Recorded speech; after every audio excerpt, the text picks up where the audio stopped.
Hello, this is Debbie McAllister, and this is Light Up Your Worth podcast. I am so happy to be coming to you here today. My guest is just so delightful and sparkly, and in the same essence, she's very grounded, and she just gives off this really warmth of an energy.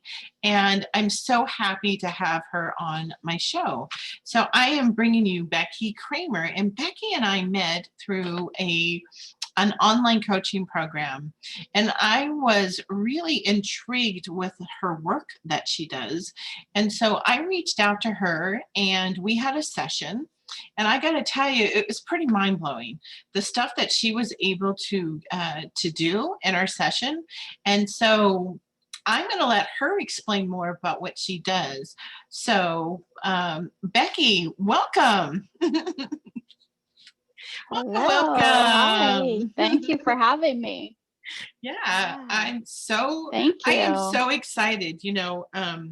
When we did our session, it's been a little bit now. It's been about 2 months, 2.5 months, I guess, looking at the calendar. And I'm telling you, I can vividly remember some of the moments in that. And I actually have had to remember what the stuff that is that you helped resolve with your work. It's super in-depth and super powerful. And so I would love for you to help everybody who's listening here to explain what you do. But before that, I really am super, super intrigued and curious about where you are in your journey and how you got here. Like, what led you down the road to do this type of work that is so impactful? So I would love for you to share what you feel comfortable in sharing about your journey to finding spirituality. Yeah, awesome. Thank you. So I guess thinking back into, I guess like my preteen and teen years, I've always been interested in psychology and self-development. So my mom is actually diagnosed as bipolar. So obviously there have been some turbulent moments in my childhood, adolescent years. And I think that really just set the stage for me, because I ended up going to school for psychology. And so I just like vividly remember right now sitting in Pizza Hut with my parents whenever I had to have been like a junior or senior, and they were asking me what I wanted to do.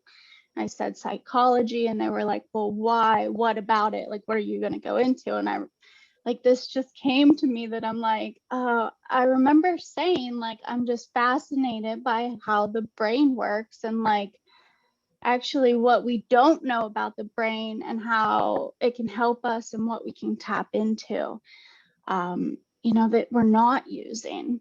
And I just remember saying that, and it's like all kind of coming full circle right now because I went afterwards to be a hypnotherapist.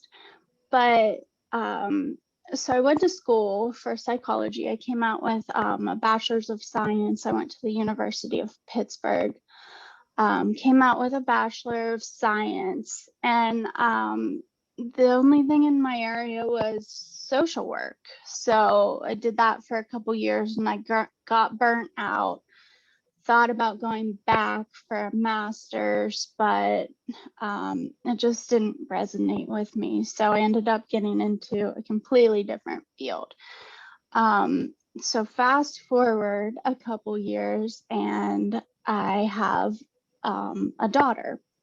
And so this was back in 2015. It was about 2016, and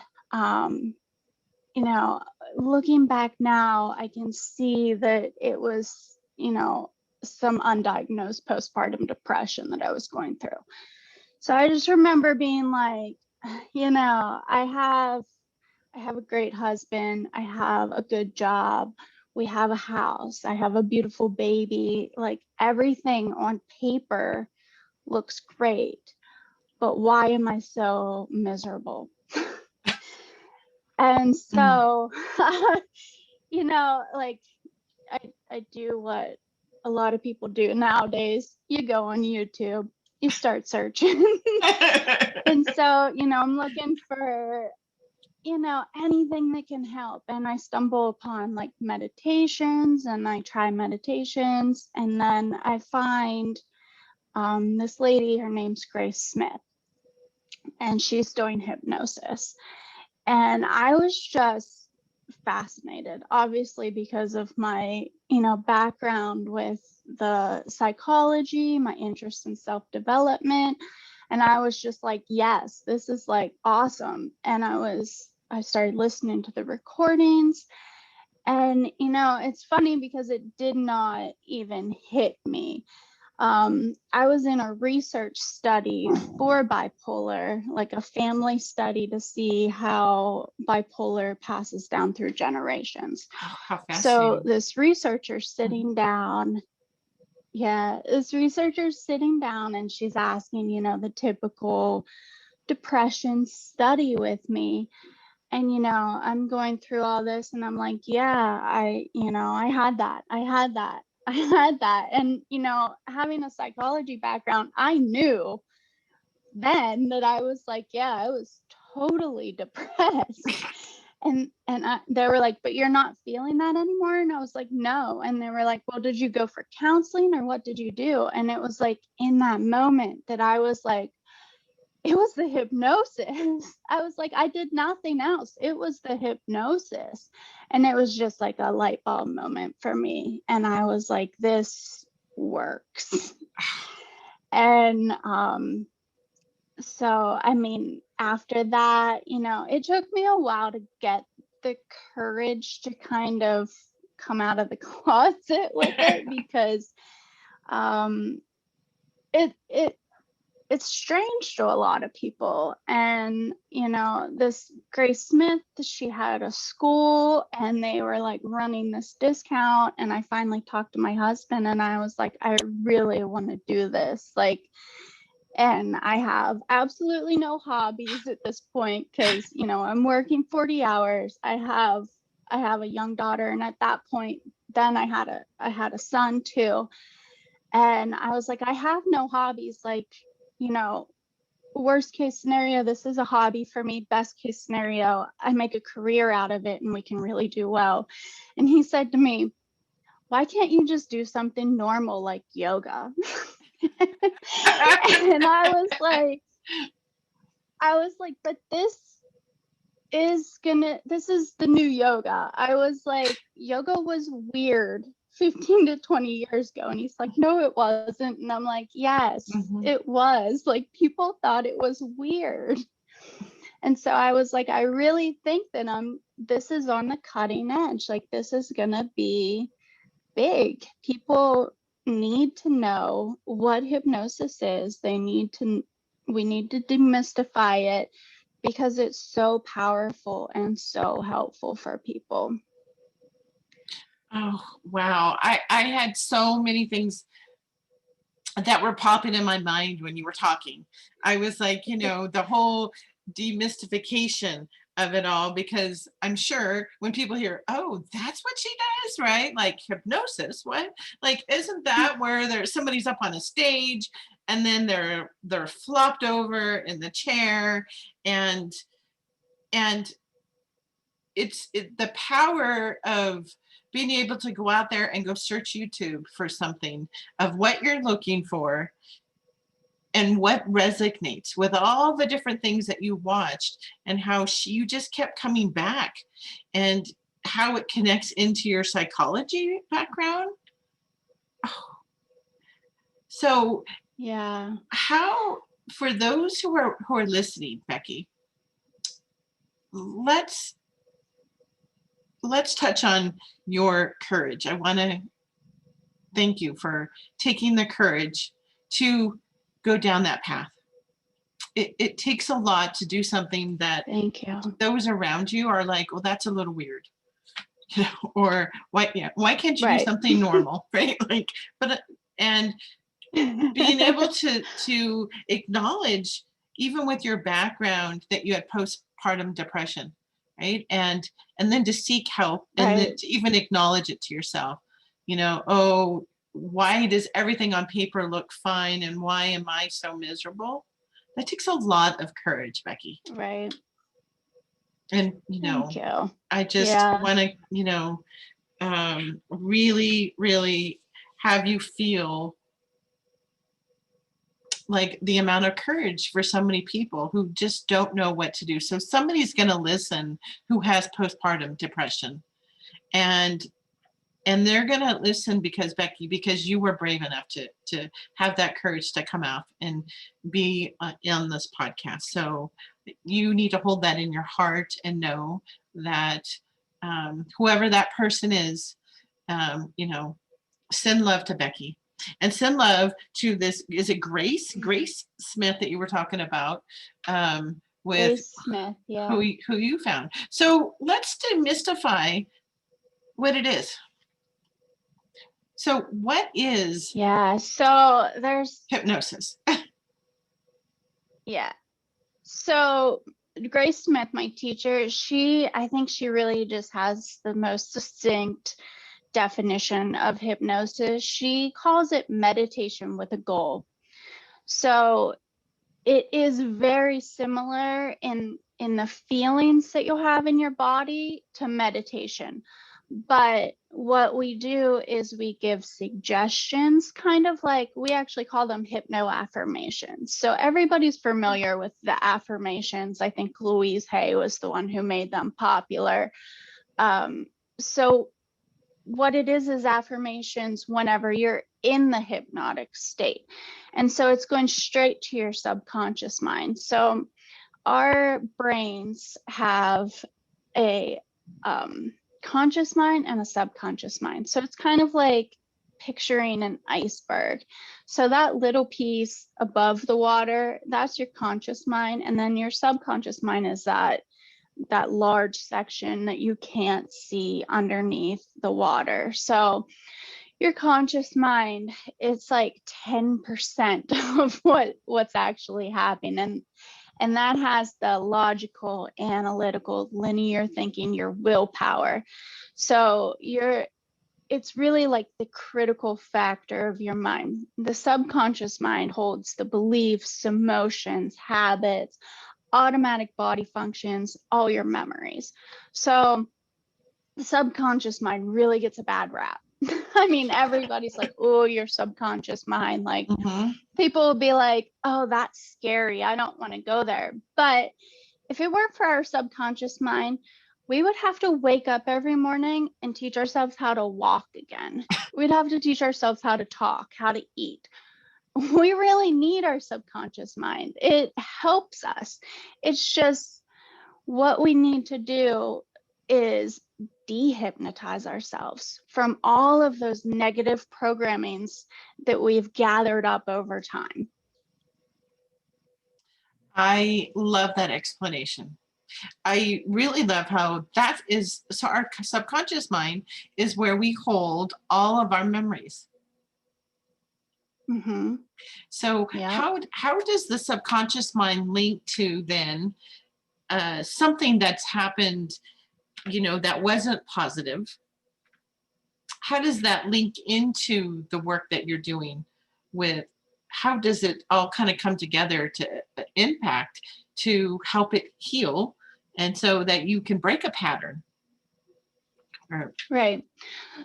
So the purpose of our subconscious mind is to always be helping us.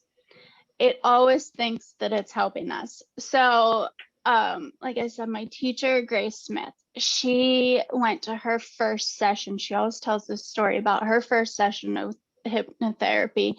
She went to quit smoking. So she lived in New York City at the time. And whenever she did her session, she realized, okay, so let me back up. She thought that she was smoking because she was addicted to nicotine. But when she did that session, she realized that her subconscious mind felt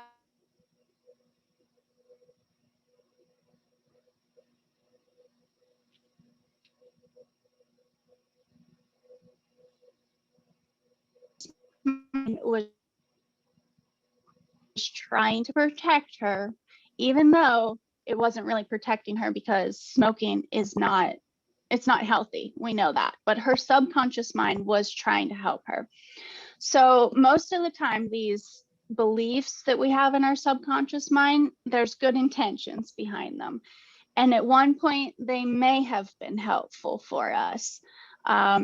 Like, say, going back to the smoking, maybe somebody in high school started smoking because they wanted to fit in with the social club. So it did help them at that time, but it's no longer helping them now. So what we do is we go in, we bypass that critical factor of the mind, we go into the subconscious, and we kind of clean that all up and say, you know, I know that you were trying to help me, but this isn't useful anymore. And so let's find a way that we can rewire this thought, rewire this memory, rewire it so that we're no longer smoking anymore, because we don't need that anymore. That's a wonderful analogy. So our subconscious is holding on to something that had a purpose to protect us. And so then it triggers our behaviors. And so when we're trying to change a habit or a behavior that we've struggled with, this work, this hypnosis is really idea for being able to break those harder habits. So if I'm struggling with shopping too much, if I am struggling with, I go and pick up a bowl of ice cream or some chips, if I'm upset and I can't quite put my finger on what it is, then your work is really able to reach whatever reason my body is holding on to, or anybody's body is holding on to that. It's protecting me from something, right? And I don't know where it is, and you're able to help do that. Oh. Yeah. And it's so surprising what'll come up. I mean, you can go back, like saying about the ice cream or whatever, like you're stressed out, you reach for a bowl of ice cream. We may go back into your subconscious mind, and at the age of 5, you were upset and your grandma gave you ice cream, and your grandma, you associate your grandma with love. And so you reach for the ice cream to get back to that feeling of love from your grandma. Oh, wow. I love that example, because we don't necessarily can remember why certain things. And you know, that kind of reminds me of when people are selling their house, right? And they say to burn like vanilla in the house, right? Or they make cookies because they're hoping to trigger a good memory for somebody to help see themselves in a house. So this is actually to help get to those subconscious memories that we really don't know about. Oh, that is so powerful. You know, I was going through, and when we had did our session, right? Like, I was seriously trying to remember what's gone. And I'm like, wow, what was that memory? Like, I really don't know what it was, honestly. And I went back and I looked at my notes that I wrote. I didn't write it down because it just came out. And whatever it is doesn't bother me anymore at all. And it has changed some patterns of some of the stuff I'm doing. So it's awesome. Pretty powerful stuff, you know. So if you had one suggestion for people who are like, well, how do I know that? How is there like an exercise somebody can do to see what could I possibly want to take a look at in my life that your work and this work that's been around, it is groundbreaking, really, as it becomes more and more known about what it is versus the TV show person, right? Putting somebody to sleep. Right. What are some of the most common things that you see people come in to do? The smoking, it sounds like, is probably a big one. You used it for postpartum. Yeah. What are Right. some of the other Yeah. areas? Yeah. So weight loss is also a big one. I would say my number one that I get is insomnia. I've had a lot of people come to me with insomnia. One of my first sessions with a girl, after my training, she came to me and she said that she hadn't slept a full 8-hour night in probably 20 years. She said that she hadn't slept since she was a young girl. She'd tried medication. She said she tried sleep pillows, sleep pills, everything. She said that her doctor had recommended like going to a psychotherapist. And so she said, hey, I'll give this a shot. We did our session and she messaged me the next morning and she was ecstatic. And she was like, oh my God, I slept 8 hours straight. She was just like, she said she woke up screaming.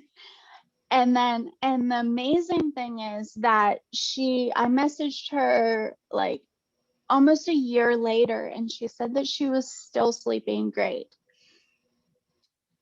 Wow. What an impact that can have on somebody's life. Oh my gosh, everything, we're so Oh much more yeah. emotional, the clarity, the fog brain, that having the proper amount of sleep. Yeah. Wow, what a testimonial, Becky, of Yeah, it was amazing. And honestly, that just had me so hooked after that. It was like, yes, like this is it. Like this is so powerful. Like why does everybody not know about this? right? Oh my gosh. I mean, how would I feel? My goodness, if I could get 8 hours of sleep every day. I am a post-menopause woman. I've been pretty open about it on the podcast. I'm in my mid 50s now, and sleep is something that really switches once you hit menopause or right before you're getting ready, and the whole perimenopause with us women with our hormones, right? I mean, no, not even just because of like night sweats and some of all of that stuff, but the quality of your sleep is diminished, which then kind of triggers like the weight, the menopausal belly. uh, I don't have hair loss issues. I got tons of hair, but I know a lot of women have like hair loss, or well, maybe my eyebrows. I don't really have much eyebrows. We'll put it that way. But my head of hair is solid. But the sleeping, the weight, the energy level, right, or the foggy brain, the clarity, all goes back to Right. sleep. So much could happen over sleep. Yeah. Oh my gosh. I think your phone's going to ring off the hook, because everybody's going to go, what I wouldn't give for a consistent good night's sleep, right? Because it doesn't necessarily need to be 8 hours. If you have Yeah. two small young children at home, a good solid 6 hours would probably be heaven for Right. you. For a Yeah. lot And of I got to moms tell you, listening. Uh-huh. my daughter, yeah, my daughter was not a good sleeper, like from the start. She was just not a good sleeper. And to be frank, we still co-sleep because that's how we started out. It was the only way she'd sleep. And so she's 5 and we still co-sleep. But I started listening to hypnosis recordings with her every night, and now she's out. As soon as she hears it, she's out. And she'll ask for it. She'll be like, she calls it the sleep lady. So it's that Grace Smith. I bought one of her recordings way back, and we started listening to it, and at night, if she can't fall asleep, she's like, can you put on the sleep lady? Oh my gosh, I love that. So what are other so insomnia, what is and you said the weight loss, but how can how can this work help with some of the other things that happen, especially to women, right? Over, like, say it's menopause or close to menopause or midlife. What are some of the other things that you've seen that the work does? Yeah, so what what I really want to address with this is that those are all symptoms, Hmm. like the weight loss, the insomnia, the smoking. Um, so how I learned is that it's kind of like if you take the analogy of a tree. So those are like the branches.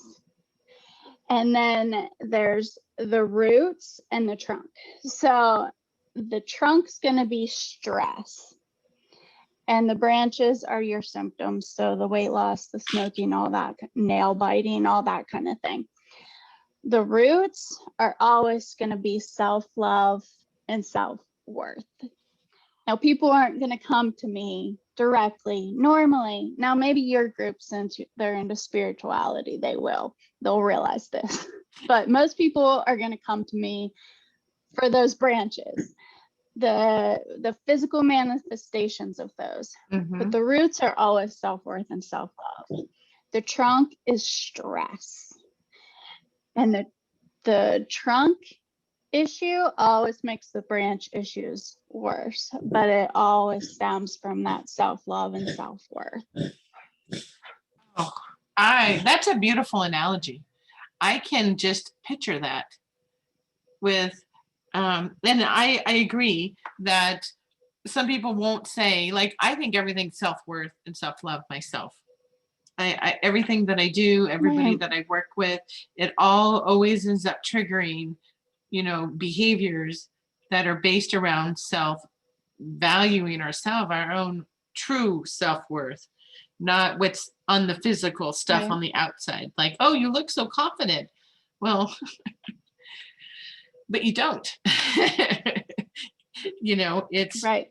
you know, how you value yourself shows up in how we treat ourselves. And so I love that analogy. I think we need to get that in a picture and put the little stress and the little the roots, because when I do my work, when I do my energetic healing work of the sacred soul alignments, we use the same analogy of a plant with the tree, right? Like, it's Right. the symptoms that are out there, and then you have to get into the roots. And some of the roots are this big, and then some of them are a tree trunk down there of that all kind of go down to Right. the same place, or the big T's, we call them, or the little T's, big traumas, little traumas that get Right. kind of stuck.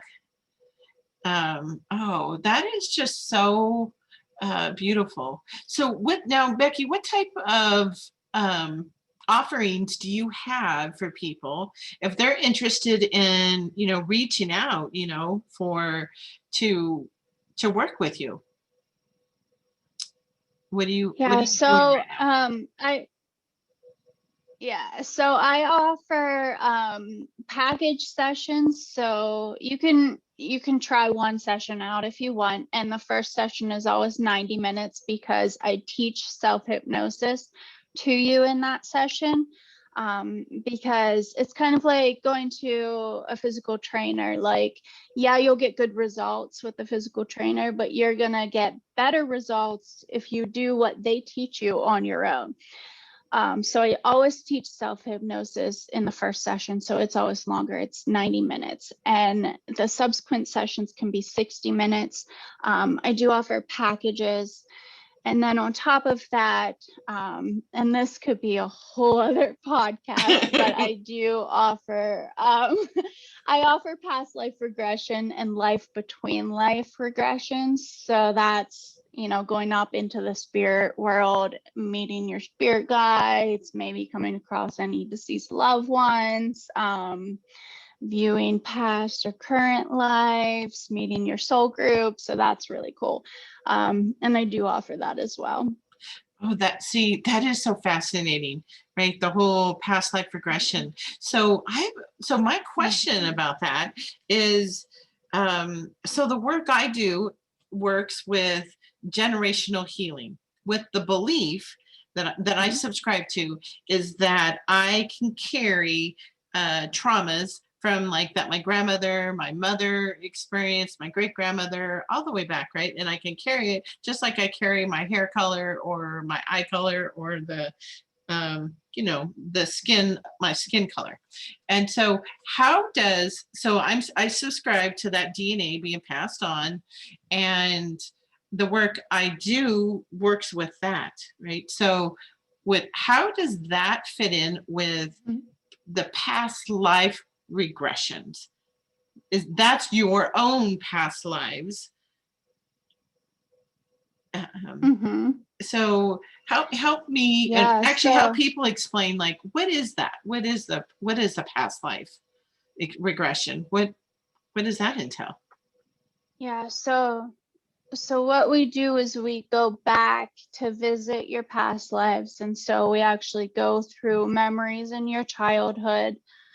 We take you back into your mother's womb, and then we go back into a past life, and we kind of visit any important event that your subconscious kind of brings up. So it always brings up what is most beneficial for you, that you're going to get the most healing from.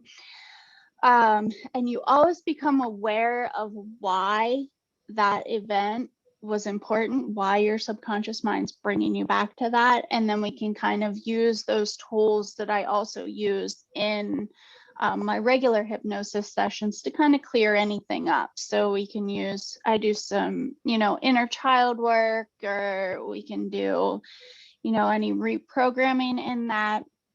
And then what we do is we go to the death scene, and then we go to the spirit world.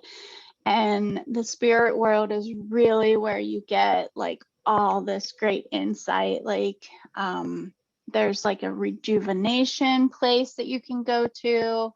There's a library where you can go and get like downloads and information. You can meet with soul groups where you might recognize somebody that, you've reincarnated with in this life. You can also go in front of like your counsel, who are like so knowledgeable and just give you such great insight. You can ask them questions, and just the amazing thing is like there's just so much love that comes out of these, like their answers. Like it's just so insightful, and a lot of times that people are just amazed by what they're actually saying. And whenever I bring it back up to them afterwards, they're like, oh wow, that was like really deep. And I'm like, yeah. And they're like, yeah, that's coming from like source. Like I wouldn't have said that. So it's so amazing. Oh, so I'm starting to see where you are working and how you're integrating the two types of I'm trying to think of a word, modalities or different approaches to it, and how they're blended together to really support each other to clear things up, have really be able to step really into your own power, your own empowerment, and help yourself, and so change your life to what you really are wanting to bring into it versus what you keep doing. Yeah, and I mean, I'm really just your guide. I mean, I'm just basically saying, oh yeah, and what happens next? And what happens next? Like the client is the one doing all of the work. I mean, it's like I'm just, we're in a cave and I'm holding the lantern and they're saying, go this way, and I'm just, lighting the way. Like I feel like I'm not doing the work. They're the ones doing the work. I mean, they're leading me through this whole journey. Oh, I love that analogy though, that you're holding the lantern and you're guiding the light, because you have to shine the light. Right.